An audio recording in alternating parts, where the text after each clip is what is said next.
madilim pa mga kalagalag ay nakapag-set up na tayo. At para sa pagbaba ng ating kakatihing nakaalpas na labuyo ay ready na itong ating pangkate. Ito ay isang mansuhin. At sa pag-umpisa pagtilawak mga kalagalag ay talagang napansin agad yan ng ating inahunting na labuyo. At yun mga ka-hunter, sumagot agad ang alpas. At ito na ang ating pang-apat na setup. Bagong pangkati na naman to mga kalagalag dahil nga sa ang una ay si Bonsai, pangalawa naman ay si Mayuna. So ini-snab lang nitong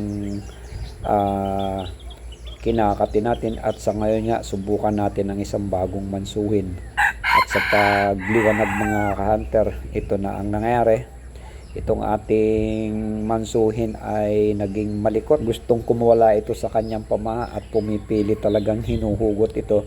At dahil nga yung napagsitapan nating lupa mga kalagalag ay may kalambutan, kaya yun nga, makikita natin sa paghila niya ng ating paltak ay bumigay ito.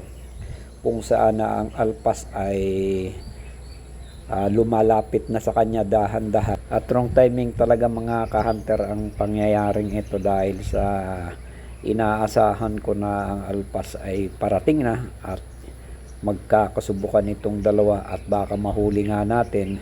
Ang atin namang mansuhin ay ayun, nahugot na yung kanyang paltak dahil nga sa malambot yung lupa. Yun ang problema sa mga malambot ang lupa, na kapag talaga lumipad o nagpipilit yung ating katihanan ay nahuhugot. Buti na lang mga kalagalag ay dalawa yung gamit nating pamaltak dyan at yun nga, lumabas na itong ating mansuhin. At doon mismo sa unahan mga kalagalag, sa unahan lang ng puno ay doon magpapakita at sisilip ang alpas mga kalagalag.